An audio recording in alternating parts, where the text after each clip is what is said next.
ओम शांति। ओम शांति।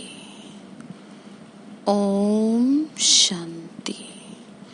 आज बहुत ही सुंदर दिन है। आज के रक्षाबंधन की आप सभी को बहुत बहुत बधाई हो। आज का ये दिन पूरे भारतवर्ष के लिए बहुत ही सुंदर रूप में मनाया जाता है। लेकिन क्या वास्तव में आप जानते हैं इसका अर्थ क्या है? रक्षाबंधन का अर्थ दुनिया में क्या लगाया जाता है कि भाई को बहन की रक्षा के लिए क्या किया जाता है? जिम्मेदार ठहराया जाता है और उसको याद दिलाया जाता है इस दिन पे कि आपको क्या है, मेरी रक्षा करनी होगी। क्या वास्तव में भाई को इस तरह राखी बांधने से बहन की रक्षा होती है? जैसा समय बीतता चला जा रहा है, जैसा समय अभी आ रहा है, उसको देखते हुए ये बात तो अब बहुत दूर की हो चुकी है कि एक भाई बहन की रक्षा कर पाए। ये तो एक परंपरा चली आई है, तो इसीलिए सब इसको निभाते हैं। लेकिन वास्तव में रक्षाबंधन का अर्थ क्या है? रक्षाबंधन का अर्थ जो है वो है, रक्षाबंधन मीन्स पवित्रता का बंधन। जिसको बाबा की राखी मिली है, जिसने भी भगवान की राखी बांधी है, उसको वो ये याद दिलाता है कि बच्चे देखो, मैं तुम्हारी रक्षा का पूरा दायित्व उठाऊंगा, लेकिन इस रक्षाबंधन पे जो भी ये राखी आपको बांधी गई है उसका क्या रखना? उसका मान रखना, उसका सम्मान रखना, क्योंकि उस पवित्रता की राखी में क्या है, वो सारी शक्तियां भरी हुई हैं। वो आपको याद दिला रही है कि भगवान की रक्षा प्राप्त तब होगी जब आप क्या करेंगे, जब आप भगवान के दिए हुई श्रीमत का पालन करेंगे। जो शिव बाबा ने हमें बताया है ना कि बाबा ने हमको क्या किया है, हमको पवित्रता का कंगन बांधा है कि बच्चे अपने जीवन को शुद्ध रखना। भाई और बहन के लिए तो ये एक क्या है, एक सामाजिक रूप से परंपरा बनी आई है। लेकिन आजकल तो जो डर है, चाहे वो भाई हो चाहे वो बहन हो, सभी को हो गया है। तो यहाँ कौन किसकी रक्षा करेगा? केवल परमात्मा ही है जो बहन की भी रक्षा करेगा और जो भाई की भी रक्षा करेगा। तो आज इस रक्षा बंधन पे आप सभी को सुबह सवेरे सबसे पहले क्या करना है? भगवान को अपने प्यार में बांध लेना, और जिन जिन लोगों ने शिव बाबा की राखी बांधी है उस राखी को अपने सर से लगाना और उसको क्या है, याद रखना उस चीज का कि भगवान अब आपका पूरा जिम्मेदार हो चुका है। इसीलिए बस ध्यान रखना, मुरली के थ्रू जो भी डायरेक्शन दे रहा है वो बस उस पे चलते जाना। फिर आपकी हर तरह की जिम्मेदारी परमात्मा शिव की है, शिव बाबा की होगी। ठीक है ना? इस रक्षा बंधन को बड़ी धूमधाम से मनाना, लेकिन अर्थ होना चाहिए, अर्थ सहित हो, दुनिया की तरह ना हो। ठीक है? तो चलिए अब सुन लेते हैं। बाकी और डिटेल्स जो है वो मैं ग्रुप में शेयर कर दूंगी, आप सभी उसको भी सुन लीजिएगा। तो आज बाबा क्या बात कर रहे हैं हमसे? आज बाबा उसी की रिगार्डिंग हमसे बात कर रहे हैं कि जो राखी का त्योहार है ना, तो बाबा ने कहा कि राखी के त्योहार पे बात आती है किस चीज की? अपनी रक्षा की। तो बाबा ने कहा तुम्हारी रक्षा कैसे होगी? तुम्हारी रक्षा तब होगी जब तुम मेरी याद में रहोगे। हर पल मैं तुम्हारा जिम्मेदार हूँ, हर घड़ी, हर सेकंड। लेकिन कम से कम एटलीस्ट तुम मेरी सुन तो लो, मैं तुमसे क्या कह रहा हूँ। तो आज वही सब बातें बाबा कर रहे हैं। तो चलिए सुनते हैं बाबा के महावाक्य। प्रातः मुरली। ओम शांति। बाप दादा मधुबन। मीठे बच्चे, तुम्हें सर्विस की बहुत उछल आनी चाहिए। बाबा बोले तुमको सर्विस का बहुत उमंग रहना चाहिए। ज्ञान और योग है तो दूसरों को भी सिखाओ, सर्विस की वृद्धि करो।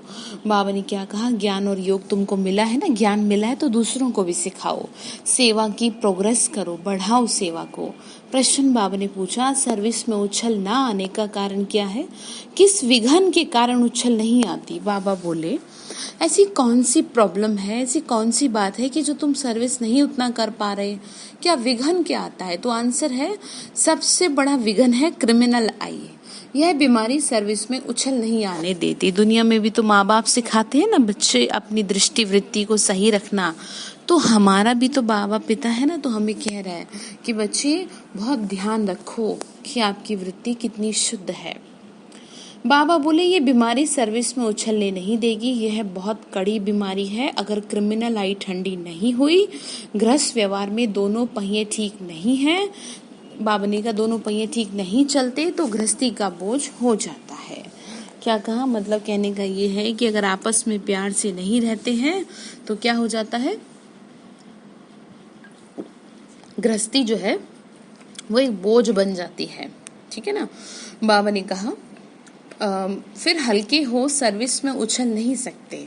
बाबा ने कहा फिर हल्के हो यानी फिर सेवा नहीं कर सकते हैं। कहने का मतलब ये है कि अगर युगल चलते हैं और उनका ही आपस में सही नहीं है, हिसाब प्यार नहीं है, गृहस्थ व्यवहार में रहते हैं, तो क्या है वो क्या सर्विस करेंगे। इसीलिए तो कहते हैं कि पहले अपने घर को तो सुधार लो, दूसरों को तो क्या करोगे। और आपको कोई भी कह भी देगा कि आप कितना सुखी हैं, तो बेटर क्या है आपके लिए कि आप पहले स्वयं पे मेहनत करें। ठीक है, तो ध्यान रखिएगा। फिर हल्के हो, सर्विस में उछल नहीं सकते। तो गीत है, जाग सजनिया जाग, नवयुग आया आज। तो कौन है सजनी, हम आत्मा है सजनी, हम हमारा साजन है बाबा। ओम शांति।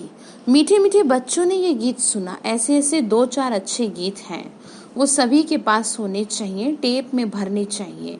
अब ये गीत तो मनुष्यों का बनाया हुआ कहेंगे, ड्रामानुसार टच किया हुआ है, जो फिर बच्चों को काम आ जाता है। ऐसे ऐसे गीत बच्चों को सुनने से नशा रहता है।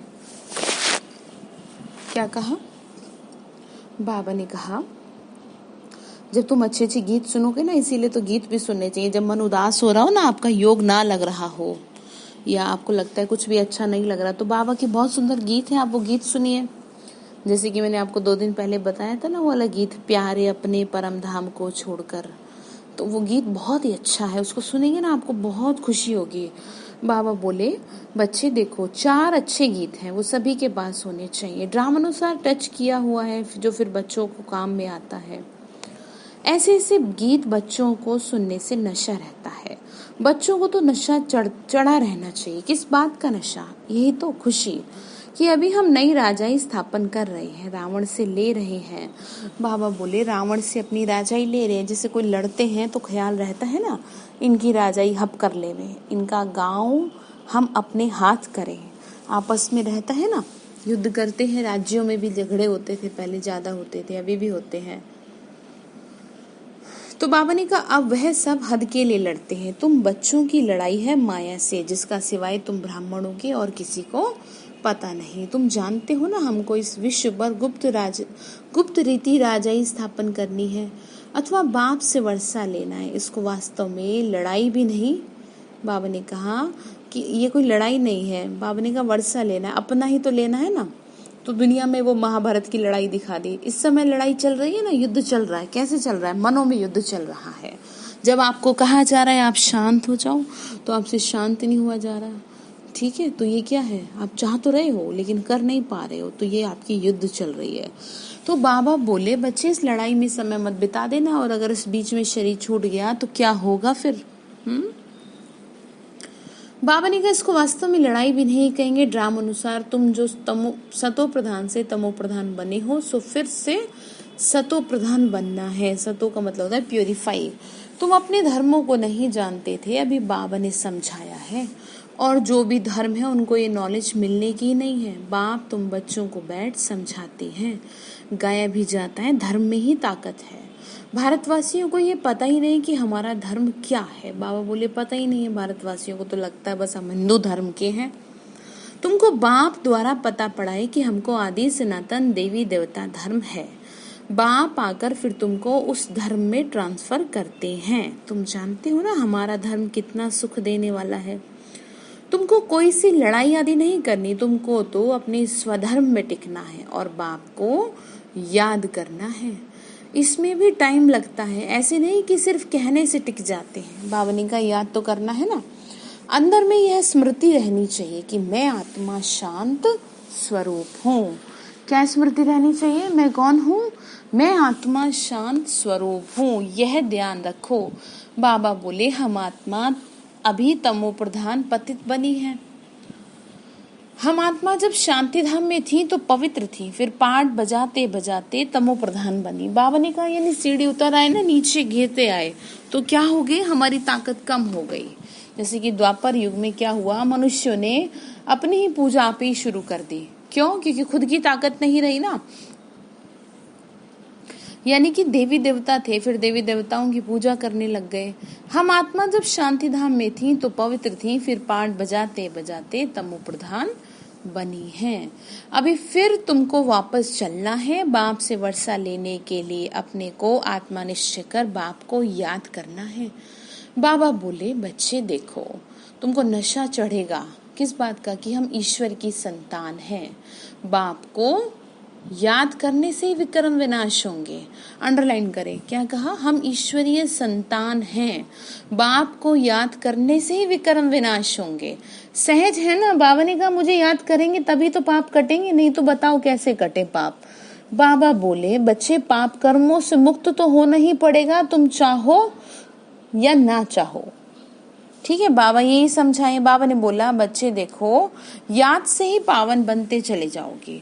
दुनिया इस शांतिधाम सुखधाम को नहीं जानती, ये बातें कोई शास्त्र में नहीं है। ज्ञान सागर तो एक बाबा ही है। बाबा ने कहा कि लोगों को क्या पता इन बातों का। ज्ञान सागर तो कौन है, एक शिव बाबा है, परम पिता परमात्मा है ज्ञान का सागर। बाबा बोले बच्चे कितना सहज तुमको बता रहा हूँ। बाबा ने कहा कि बच्चे देखो, एक ही है भगवान जो है सागर, गीता है ना, एक ही है ना, जिसमें सिर्फ नाम बदल दिया है। सर्व का सदगति दाता ज्ञान का सागर उस परमपिता परमात्मा को कहा जाता है, और कोई को ज्ञानवान कह नहीं सकते। जब वह ज्ञान दे तब, बाबा ने कहा जब वह ज्ञान दे तब तुम ज्ञानवान बनो। अभी सब हैं भक्तिवान, तुम भी थे, अभी फिर ज्ञानवान बनते जा रहे हो। बाबा ने कहा नंबरवार पुरुषार्थ अनुसार ज्ञान कोई भी नहीं है। बाबा बोले कि देखो सभी भक्ति पूजा पाठ कर रहे हैं, भक्ति पूरी होगी तो ज्ञान प्राप्त होगा। और तुम जो मेरे बच्चे हो ना, तुम्हारी भक्ति पूरी हुई, इसीलिए तुमको ये ज्ञान मिला, इसीलिए तुम्हारे पांव टिक गए। जिसकी भक्ति रह रही होगी तो वो क्या है, उसको भक्ति में ज्यादा इंटरेस्ट होगा, तो भक्ति का ही तो फल मिलता है ना। तो भक्ति करना कोई बुरी बात थोड़ी है, भक्ति करेंगे तभी तो भगवान मिलेगा ना, ज्ञान प्राप्त होगा, पूरी होगी तब। इसीलिए बाबा ने समझाया, इसीलिए कोई मना नहीं है। जैसे कई लोग सोचते हैं कि भाई यहाँ पे आगे क्या भक्ति छूट जाएगी, नहीं, ऐसा कुछ भी नहीं है। आपको जो अच्छा लगता है वो करिए, लेकिन कुछ तो अच्छा करिए। क्या जवाब देंगे भगवान को अगर पूछ लेगा वो, तो दोनों हाथ एकदम खाली होंगे, पुण्य कर्म होंगे ही नहीं, तो फिर मुश्किल में पड़ जाएंगे। ठीक है, सर्व का सदगति दाता ज्ञान का सागर, और कोई को ज्ञानवान नहीं कह सकते। जब वह ज्ञान दे तब तुम ज्ञानवान बनो। बाबा ने कहा बच्चे कोई में ज्ञान नहीं है। बाबा ने कहा बच्चे तो क्या कहेंगे, उस हिसाब से उच्च पद पा न सके। बाप सर्विस के लिए कितना उछलते हैं, बच्चों में अभी वह ताकत आई नहीं है जो किसी को अच्छी रीति समझाएं, ऐसी युक्तियां रचे। बाबा ने कहा बच्चों को बहुत मेहनत की जरूरत है। भल बच्चे मेहनत कर कॉन्फ्रेंस आदि कर रहे हैं, लेकिन बाबा ने कहा योग होगा ना तभी कुछ होगा। गोपों में कुछ ताकत है, उनको ख्याल रहता है कि संगठन हो जिसमें युक्तियां निकाले, सर्विस वृद्धि को पाए, माथा मार रहे हैं। बाबा बोले कि बच्चे सर्विस की प्लानिंग करिए। नाम भल शक्ति सेना है, परंतु पढ़ी लिखी नहीं है। कोई फिर अनपढ़ भी पढ़े लिखे को अच्छा पढ़ाती हैं। बाबा ने समझाया, कहने का मतलब ये है शक्ति सेना नाम रख दिया, लेकिन यहाँ जो पढ़ाई है वो कौन सी पढ़ाई है, आध्यात्मिक पढ़ाई है। जो आध्यात्मिक पढ़ाई, वो जिसने पढ़ ली वो भले एजुकेटेड हो या ना हो वैसे, लेकिन बाबा बोले अच्छे पढ़े लिखों को समझा देंगे। क्योंकि जो हमारी दीदी दादियां थी, क्या है, वो उतना पहले के टाइम में कहाँ इतनी पढ़ाई होती थी, लेकिन उन्हों की वजह से ही तो आज सेवा बढ़ी। आज कहाँ से कहाँ सेवा बढ़ी, क्योंकि उनका योग बहुत था, बाबा से प्यार था। तो हम लोगों के साथ बाबा ने का कमी यही आ रही है, तो इसी बात पे काम करो, योग पे। बाबा ने समझाया क्रिमिनल आई बड़ा नुकसान करती है, यह बीमारी बड़ी कड़ी है, इसीलिए उछलते नहीं है। तो बाबा पूछते हैं तुम युगल दोनों पहिए ठीक चल रहे हो, यानी जो हस्बैंड वाइफ हैं इसको युगल कहा जाता है। आध्यात्मिक भाषा में, ठीक है। तो उनको बाबा पूछ रहे हैं तुम ठीक चल रहे हो, जो दोनों ज्ञान में चल रहे हैं, और ठीक चल रहे हो तो तुम भी तो सेवा कर पाएंगे ना। आप, बाबा ने कहा, आप दोनों का प्यार से चलना, जो भी दोनों ज्ञान में चलते हैं वो आपका प्यार से चलना, घर में प्यार से रहना, लोगों का आपको प्यार से देखना साथ चलते हुए, ये भी सेवा है। आप समझ लीजिए, अगर आपका ही प्यार नहीं है आपस में, आपके रोज घर में झगड़े रहते हैं, एक दूसरे को दोषारोपण करते हैं, तो आप क्या सेवा करेंगे? आपसे कुछ नहीं होता ना। आप कुछ मत कीजिए, बस भगवान ने जो ये यज्ञ रचा है ना संगम पे, शांति की दुनिया स्थापन करने का, इसमें विघन मत डालिए। और विघन क्या होगा? विघन ये होगा कि आप अगर घर में झगड़ा करेंगे, ठीक है ना, और आपको झगड़ते हुए आपके बच्चों ने देखा या पड़ोसियों ने देखा या रिश्तेदारी में पता है कि आपकी आपस में नहीं बनती, तो आप भगवान के रचे हुए यज्ञ में विघन डाल रहे हैं। आपके लिए जरूरी ये है कि एक कहता है दूसरा चुप हो जाए, शांत, अपने घर में शांति रखें, किसी भी कीमत पे शांति रखें, किसी भी कीमत पे, चाहे आपका कितना भी अपमान हो रहा हो। क्यों कहा मैंने ये? क्योंकि भगवान आपसे ये कह रहा है, मैं नहीं कह रही आपसे, भगवान कह रहा है कि तुम शांत रहो। अब बहुत लड़ लिए, बहुत झगड़ लिए, बहुत शिकायतें हो गई, अब बस करो, अब बस, फुल स्टॉप। क्योंकि इसी उधेड़ बुन में अगर जीवन चला गया और मृत्यु हो गई तो क्या होगा? बाबा बोले फिर। तो बात समझ में आ रही? तो बाबा पूछ रहे हैं क्या कर रहे हो दोनों, मतलब ग्रस्त युगलों के लिए। बाबा बोले ये ब्रह्मा कुमार कुमारियां क्या करते हैं कोई भी नहीं जानता। आधे से ज्यादा लोगों को तो यही नहीं पता यहाँ होता क्या है। तुम्हारे में भी नंबरवार है। गृहस्थ व्यवहार का बोझ सिर पे रहने से झुके हुए रहते हैं। बाबा ने कहा पहले के घर में लोगों के कितना परिवार होता था, है ना, 2 बच्चे, किसी के 4 बच्चे, कितने फैमिली होती थी, जॉइंट फैमिली रहती थी और सब प्यार से रहते थे और एक व्यक्ति कमाता था। आजकल क्या है? आजकल तो एक बच्चा ही मुसीबत की जड़ बन गया है। पहले रोना ये था भगवान बच्चा दे दो, और अब जब बच्चा है तो रोना ये है भगवान तुमने ऐसा क्यों दे दिया, इससे अच्छा तो देते ही ना। यानी भगवान को कैसे भी सुकून में नहीं रहने देते। तो अब क्या किया जाए फिर, कैसे आपको संतुष्ट किया जाए? तो बाबा ने कहा कि बच्चे देखो, अब तुम इस चीज से ऊपर उठ जाओ। किस चीज से? कि भाई हम परेशान हैं अपनी गृहस्थी से। आप परेशान नहीं हो सकते क्योंकि आपको सपोर्ट ऊपर से मिल रहा है। आप घर की छोटी मोटी बातों को बड़ा पहाड़ ना बनाएं। समझ रहे हैं आप? वो कोई बात नहीं है।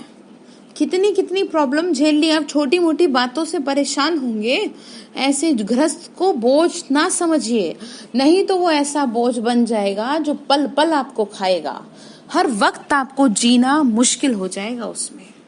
आप समझ रहे हैं ना? तो आज से, इस रक्षाबंधन के दिन से ही भगवान को क्या कर दें, ये बोझ दे दे, बाबा ये गृहस्थ, ये परिवार, ये आपका, मेरे को नहीं पता इसको कैसे संतुष्ट रखना है सबको, ठीक है। तो ध्यान रखेंगे ना। बाबा ने कहा बोझ से झुके। ब्रह्मा कुमार कुमारी कहलाते हैं परंतु क्रिमिनल आई ठंडी नहीं होती। दोनों पहिए एक जैसे हो बड़ा मुश्किल है। यानी दोनों गृहस्थी में, जैसे जो हस्बैंड वाइफ है जिनको युगल कहा गया है, युगल दोनों ज्ञान में एक जैसे चल रहे हैं, इसके लिए मेहनत है बाबा का, मुश्किल है। यानी कि भाई अगर सही ज्ञान में चल रहे होते हैं तो बहन नहीं चलती। कई बहन ऐसा रूप धारण कर लेती हैं, जैसे बाबा कई बार मुरली में यूज कर देता है वर्ड, जैसे कि एकदम जैसे चंडाल का रूप धारण कर लेती हैं दुख देने के लिए। जो भाई ज्ञान में चलना चाहते हैं, कई बहनें चलना चाहती हैं तो भाई विघन डालते हैं। तो बाबा ने कहा दोनों ठीक नहीं चल पा रहे, मतलब दोनों ठीक चले बड़ा मुश्किल है। लेकिन गुस्सा तो वो कोशिश तो करें, ठीक है। बाबा बच्चों को सर्विस उठाने के लिए समझाते रहते हैं। कोई धनवान है तो उछलते नहीं, धन का नशा रहता है। धन के भूखे हैं, बच्चा नहीं होगा तो भी गोद में लेते हैं, उछल नहीं आती। बाबा हम बैठे हैं, हम बड़ा मकान लेकर देंगे, यानी सेवा की उछल नहीं आती है। खुशी से सेवा करने के लिए उतना नहीं दिखते हैं। कोई नहीं, तो आगे क्या कह रहे हैं, आगे सुनो। बाबा की नजर पर दिल्ली विशेष है। यानी दिल्ली में क्या है, दिल्ली क्या है, यानी दिल्ली जो है कैपिटल ऑफ इंडिया, तो क्या है फिर, और दिल्ली में ही क्या होगा, बाबा ने कहा जमुना के कंठे पे श्री कृष्ण का जन्म होगा। तो विशेष रूप से सेवा की बात कर रहे हैं। हेड ऑफिस है। बाबा कहते हैं दिल्ली में विशेष सेवा का घेराव डालो, कोई को समझाने के लिए अंदर घुसना चाहिए। गाया भी हुआ है कि पांडवों को कौरवों से 3 पैर पृथ्वी के भी नहीं मिले। यानी कि कई बार क्या है, हम आत्माएं सेवा करना चाहते हैं तो क्या है, सेवा नहीं हो पाती, लोग नहीं मतलब सपोर्ट करते। तो इसीलिए बाबा ने कहा कौरव ऐसे आत्माएं जो है ना करती हैं। यह कौरव अक्षर तो गीता का है। भगवान ने आके तो राजयोग सिखाया है, उसका नाम गीता रखा है। परंतु गीता के भगवान को भूल गए, इसीलिए बाबा घड़ी घड़ी कहते रहते मुख्य पॉइंट्स को उठाना। बाबा ने कहा गीता के भगवान को भूल गए। आगे बाबा कहते थे बनारस के विद्युत मंडली वालों को समझाओ। बाबा युक्ति तो बताते रहते हैं कि अच्छी रीति कोशिश तो करो। बाबा बोले कोशिश करो। बाबा बार बार समझाते हैं नंबर 1 दिल्ली में युक्ति रचो, संगठन में ये विचार करो। मूल बात है कि बड़ा मेला आदि दिल्ली में कैसे करें। वो लोग तो दिल्ली में बहुत ही भूख हड़ताल आदि करते हैं, तुम तो ऐसा कोई काम नहीं करते हो। बाबा ने कहा वो लोग तो क्या ऐसे काम करते हैं, भूख हड़ताल ऐसे करते हैं ना सरकार को करने के लिए। बाबा ने कहा तुमको थोड़ी कुछ ऐसा करना है, लड़ना झगड़ना कुछ नहीं है, तुम तो सिर्फ सोए हुए को जगाओ। यानी जो सो गए हैं, कैसे सोए हैं, अज्ञानता में सो गए हैं। दिल्ली वालों को भी वही मेहनत करनी है। तुम तो जान रहे हो ना हम ब्रह्मांड के भी मालिक, फिर कल्प पहले मुआफिक सृष्टि के भी मालिक बनेंगे। ये पक्का है ना, जरूर विश्व का मालिक बनना ही है। अभी तुमको 3 पैर पृथ्वी के भी कैपिटल में ही चाहिए। मतलब कहने का ये है कि तुमको दिल्ली में बाबा बोले सेवा करनी है, थोड़ी सी जगह लेके सेवा करो, कोशिश तो करो। अभी तुमको समझा रहे हैं बाबा। जो वहां ज्ञान के गोले छोड़े, नशा चाहिए, बड़ों का आवाज चाहिए। इस समय सारा भारत गरीब है। कैसे हो गया गरीब, सब तरह से हो गया अब तो गरीब, ज्ञान से भी गरीब और धन से भी गरीब, स्थूल धन से भी और अविनाशी धन, दोनों से गरीब हो गया। बाबा ने कहा गरीबों की सेवा करने के लिए बाप आते हैं दिल्ली में तो बहुत अच्छी सर्विस होनी चाहिए। क्या कहा, दिल्ली में सेवा होनी चाहिए बहुत अच्छी, ठीक है। इस समय भारत सारा गरीब है। बाबा ने कहा अच्छी सेवा होनी चाहिए। बाबा इशारा देते रहते, दिल्ली वाले समझते हैं बाबा हमारा टेंशन खिंचवाते हैं। आपस में बहुत खीरखंड होके रहना चाहिए। अपना पांडवों का किला तो बनाए, दिल्ली में ही बनाना पड़ेगा। बाबा ने कहा सेवा करो। अब इसमें दिमाग बड़ा अच्छा चाहिए, बहुत कुछ कर सकते हो। वो लोग गाते तो बहुत हैं, भारत हमारा देश है, हम ऐसे करेंगे, परंतु खुद में कुछ भी दम नहीं है। बाबा ने कहा गाते रहते हैं बस, सिवाय फॉरेन की मदद की उठ नहीं सकते। तुमको तो बहुत मदद मिल रही है बेहद के बाप से। बाबा ने कहा तुमको तो मैं मदद कर रहा हूँ। भारत को स्वर्ग बनाने के लिए निमित्त बनी हो आत्माएं, भाग्यशाली आत्माएं हो। बाबा बोले अब जल्दी किला बनाना है। तुम बच्चों को बाप विश्व की बादशाही देते हैं तो हौसला बहुत चाहिए। झुरमुई झुरमुई में बहुतों की बुद्धि अटकी रहती है। बंधनों की आफत है माताओं पर, मेल्स पर कोई बंधन नहीं है। माताओं को अबला कहा जाता है, पुरुष बलवान होते हैं। पुरुष शादी करते हैं तो उनको बल दिया जाता है। तुम ही गुरु ईश्वर सब कुछ हो। यानी कि वैसे भी पुरुष प्रधान समाज रहा है तो प्रायोरिटी पुरुषों को दी जाती है। स्त्री को तो अबला नारी समझते हैं, तो भगवान ने वही तो किया ना, आकर के उसको ही तो उठाया, लेकिन उसका काफी हद तक मिसयूज भी हुआ है। ठीक है, मतलब कहने का ये है, बाबा ने कहा कि जो माताएं हैं वही स्वर्ग का द्वार खोलेंगी। कहा जाता है ना, दुनिया में भी कहते हैं जय माता दी, वंदे मातरम, वंदे पितरम थोड़ी कहा जाता है। तो यही बात बाबा समझा रहे हैं। ठीक है, बाबा ने कहा बच्चे देखो, तुम समझते हो ना पिछाड़ी में लटकने वाली, तो बाबा ने कहा स्त्री तो जैसे पूंछ है ऐसे समझते हैं। क्या कह रहे हैं बाबा, स्त्री को क्या समझते हैं, जैसे कि पूंछ है, मतलब कि ठीक है हाँ जैसे कहेंगे वैसे करेगी। तो ऐसा तो नहीं है ना, बाबा समझा रहे हैं ऐसा नहीं है। बाबा बोले बच्चे देखो, तुम समझो इस बात को। पिछाड़ी में बाबा ने कहा पिछाड़ी में लटकने वाली तो सचमुच पूंछ होकर ही लटकी रहती है। बाबा ये समझा रहे हैं। फिर कह रहे हैं कि बच्चे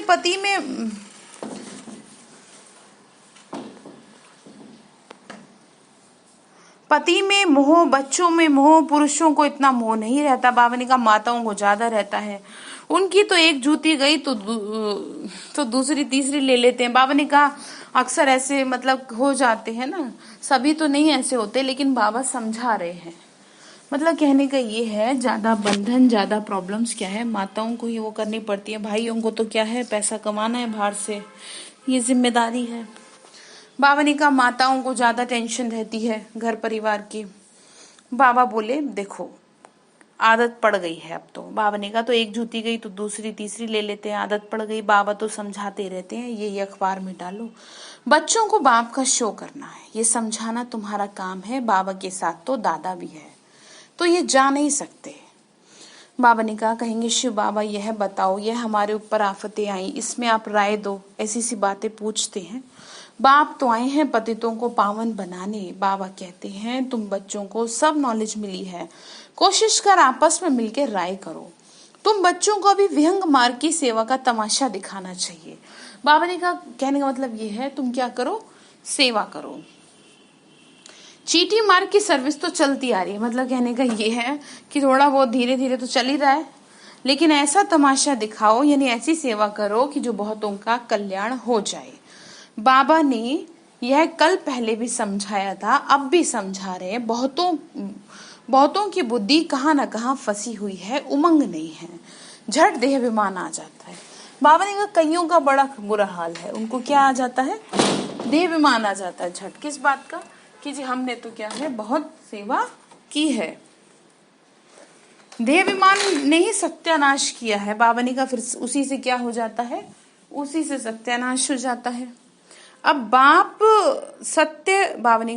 सत्य ऊंचा करने की कितनी सहज बात बताते हैं। बाप को याद करो तो शक्ति आए, नहीं तो शक्ति आती नहीं है। बाबा ने कहा मुझे याद करेंगे तभी तो शक्ति आएगी, नहीं तो कैसे आएगी।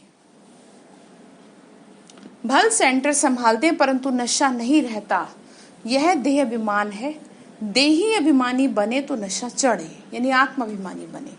हम किस बाप के बच्चे हैं, बाप कहते हैं जितना तुम देह अभिमानी होंगे उतना बल मिलता जाएगा। आधा कल्प का देह, बाबा ने कहा आधा कल्प तो देह अभिमान का नशा है, तो कैसे आत्माभिमानी बने। ऐसे नहीं, बाबा तो ज्ञान का सागर है, हमने भी ज्ञान उठाया, बहुतों को समझाते हैं, परंतु याद का जौहर चाहिए। बाबा ने कहा ज्ञान ठीक है, लेकिन अगर तुमको मेरी याद नहीं होगी तो कैसे फिर उस चीज को आगे कंटिन्यू कर पाएंगे। जौहर ताकत होता है, योग, योग जो है एक ताकत है, भगवान से जो आपको शक्ति प्राप्त होती है। ज्ञान की तलवार है, याद की फिर यात्रा है, दोनों अलग चीज है। ज्ञान में याद की यात्रा का जौहर चाहिए, वह नहीं है तो कांट की तलवार हो जाती है। सिख लोग तलवार का कितना मान रखते हैं। बाबा ने कहा देखो कितना मान रखते हैं, तो वास्तव में कहने का मतलब ये है कि योग होना चाहिए आपका। बाबा ने कहा वह तो हिंसक थी जो तलवार रखते हैं, जिससे लड़ाई की। वास्तव में गुरु लोग लड़ाई थोड़ी कर सकते हैं, गुरु तो अहिंसक चाहिए ना। कहा भी जाता है ना, गीता में भी कहा गया ना, अहिंसा परमो धर्म। बाबा ने कहा याद के बल से बगैर ज्ञान तलवार काम नहीं होगा। योग ही है तुम्हारी ताकत, यानी मेरे से जुड़े बिना तुमको ताकत कौन देगा बताओ। सब तो ताकत लेने वाले हैं, यानी कि सब तो तुम्हारी सारी शक्ति तो सुबह से लेकर रात तक सब निकल जाती है कामकाज में, सोच सोच के, व्यर्थ में। तो अब लोग ही कैसे, मैं ही तो हूँ जो तुमको ताकत देता हूँ, मुझसे जुड़ेंगे तब तो उसको योग कहा गया। क्रिमिनल आई बड़ा नुकसान करने वाली है, आत्मा कानों से सुनती है। बाप कहते हैं तुम मेरी याद में मस्त रहो तो सर्विस बढ़ती जाएगी। क्या कहा, तुम मेरी याद में मस्त रहो तो सर्विस बढ़ती जाएगी। कभी कभी कहते हैं बाबा संबंधी सुनते नहीं है, उनको कैसे सुनाए। तो बाबा कहते हैं याद की यात्रा में कच्चे हो, इसीलिए ज्ञान तलवार काम नहीं करती। आ गई ना वही बात कि आपकी योग ही नहीं आपको, तो आपकी कोई क्यों सुनेगा। मेरे आपको अभिमान अपना है जी, मेरे संबंधी हैं, ये क्यों नहीं सोच लेते भगवान के बच्चे हैं, आत्माएं हैं। याद की मेहनत करो, यह है गुप्त मेहनत। मुरली चलाना तो प्रत्यक्ष है जो दिखाई दे रहा है, याद है गुप्त जिससे शक्ति मिलती है, ज्ञान से शक्ति नहीं मिलती। मेरी याद से तुम पावन बनोगे। कमाई का ही पुरुषार्थ करना है। कौन सी कमाई? ये कमाई याद की कमाई है, ठीक है। आगे क्या कहा? आगे कहा बच्चों को याद जब एक रस रहती है, अवस्था अच्छी है तो बहुत खुशी रहती है। बाबा ने कहा जब याद करते हैं मुझे तो बहुत खुश रहते हैं, और नहीं करते तो बस टगमग। और जब याद ठीक नहीं है, किसी बात में गुटखा खाते हैं तो खुशी गायब। क्या स्टूडेंट को टीचर याद नहीं पड़ता? यहाँ तो घर में रहते हैं, सब कुछ करते, टीचर को याद करना है। इस टीचर में तो बहुत बहुत ऊंच पद मिलता है। बाबा ने कहा ये सेवा करोगे तो बहुत ऊंचे जाओगे। गृहस्थ व्यवहार में भी रहना है, टीचर की याद रहे तो बाबा और गुरु याद आएगा। यानी हमारा टीचर कौन है? शिव बाबा, परमात्मा। कितने प्रकार से समझाते रहते हैं, परंतु घर में फिर धन दौलत आदि बाल बच्चों को देख करके तुम सारी बातें भूल जाते हो। बाबा ने कहा समझाते तो बहुत है, तुमको बहुत समझाते हैं, तुमको रूहानी सर्विस भी करनी है। बाप की याद ही है ऊंचे ते ऊंची सेवा। आपसे कुछ नहीं होता, आप भगवान को याद तो करो। मनसा वाचा कर्मणा, बुद्धि में बाप की याद रहे। मनसा वाचा कर्मणा क्या रहे? बुद्धि में बाबा की याद रहे। मुख में भी ज्ञान की बातें सुनाओ, किसी को दुख नहीं देना, कोई अकर्तव्य नहीं करना। बाबा ने कहा क्या करना है? कोई भी ऐसा काम मत कर लेना जो कि भारी पड़ जाए, ठीक है। पहली बात, अल्फ ना समझने से कुछ भी समझेंगे नहीं। पहले अल्फ पक्का कराओ तब आगे बढ़ना। बाबा ने कहा तब तक आगे बढ़ना नहीं चाहिए। यानी पहले किसके बारे में बताना है? शिव बाबा के। बाबा ने कहा बच्चे, शिव बाबा राजयोग सिखा के विश्व का मालिक बनाते हैं। इस छीछी दुनिया में माया का शो बहुत है। कितना फैशन हो गया। छीछी दुनिया से नफरत आनी चाहिए तुमको। अब एक बाप को याद करने से तुम्हारे पाप कटेंगे और पवित्र बन जाएंगे। टाइम वेस्ट नहीं करो, अच्छी रीति धारण करो। माया दुश्मन बहुतों का अकल चट कर देती है। बाबा ने कहा माया क्या कर देती है? तुम्हारी अकल को, बहुत सारी बच्चों की अकल को चट कर देती है। यानी कि भूल जाते ना बाबा को, तो उनको डिसर्विस। बाबा ने कहा कमांडर गफलत करते हैं तो उनको डिसमिस भी करते हैं। बाबा ने कहा कि कमांडर ही गड़बड़ कर देंगे तो उनको थोड़ी रखेंगे। खुद कमांडर को भी लज्जा आती है, फिर रिजाइन भी कर देते हैं। यहाँ भी ऐसे ही है, जो अच्छे अच्छे कमांडर्स हैं कभी कभी फां हो जाते हैं। यानी क्या कर देते हैं? गलतियां कर देते हैं तो उनको डिसमिस कर दिया जाता है, बाहर कर दिया जाता है, ठीक है। तो समझ आया क्या समझा दिए बाबा आज? चलिए, अच्छा। मीठे मीठे सिक्के लदे बच्चों प्रति माता पिता बाप दादा का याद प्यार और गुड मॉर्निंग। रूहानी बाप की रूहानी बच्चों को नमस्ते। रूहानी हम बच्चों की रूहानी माता पिता बाप दादा को नमस्ते नमस्ते नमस्ते। शिव बाबा नमस्ते। शुक्रिया बाबा, शुक्रिया बाबा, शुक्रिया। धारणा के लिए मुख्य सार है, याद की गुप्त मेहनत करनी है। याद की मस्ती में रहने से सर्विस स्वतः ही आगे बढ़ेगी। क्या कहा? बाबा की याद, बस। मनसा वाचा कर्मणा, याद में रहने का पुरुषार्थ करना। मन वचन कर्म, किसी को तो लगा लो याद में। दूसरा पॉइंट है मुख से ज्ञान की बातें सुनानी, किसी को दुख नहीं देना, कोई भी अकर्तव्य नहीं करना। देही अभिमानी बनने की मेहनत करना, यानी आत्मिक स्थिति में स्थित होने की क्या करेंगे? मेहनत कीजिए। वरदान दे रहे शिव बाबा। जब शिव बाबा वरदान दे रहे होते हैं ना, जैसे हम वरदान सुन रहे हैं आप, उस समय ऐसे सोचिए कि आपके सर के ऊपर बाबा ने हाथ रखा है और एक एनर्जी के साथ आपसे बात कर रहे हैं। विजयीपन के नशे द्वारा सदा हर्षित रहने वाले, सर्व आकर्षणों से मुक्त भव। विजयीपन का नशा, विजयीपन के नशे द्वारा सदा हर्षित रहने वाले, सर्व आकर्षणों से मुक्त भव। विजयी रत्नों का यादगार है बाप के गले का हार। आज तक पूजा जाता है। क्या पूजा जाता है? बाबा ने कहा विजयी रत्नों का यादगार है, बाप के गले का हार आज तक पूजा जाता है। तो सदा यही नशा रहे कि हम बाबा के गले का हार हैं, विजयी रतन हैं, हम विश्व के मालिक के बालक हैं। किसके बच्चे हो? भगवान जो विश्व का मालिक है, चाहे तो 1 मिनट में सब कुछ भस्म कर देगा, लेकिन नहीं, वो ऐसा नहीं करेगा। आपसे आपके कर्तव्य को याद दिला रहा है। तुम मेरे बच्चे हो के डर रहे हो? तुमको तो शर्म आनी चाहिए। मेरे बच्चे हो तुम। जैसे कोई माँ बाप के बच्चे कुछ गलत कर दें तो माँ बाप क्या कहते हैं, ये मेरा बेटा नहीं है। भगवान भी यही कह रहे हैं हमसे, मेरे बच्चे हो, हैं? विश्व के मालिक के बालक हो। हमें जो मिला है वह किसी को नहीं मिल सकता। ये नशा और खुशी सदा स्थायी रहे तो किसी भी प्रकार की आकर्षण से परे रहेंगे। जो सदा विजयी है वो सदा हर्षित है। एक बाप की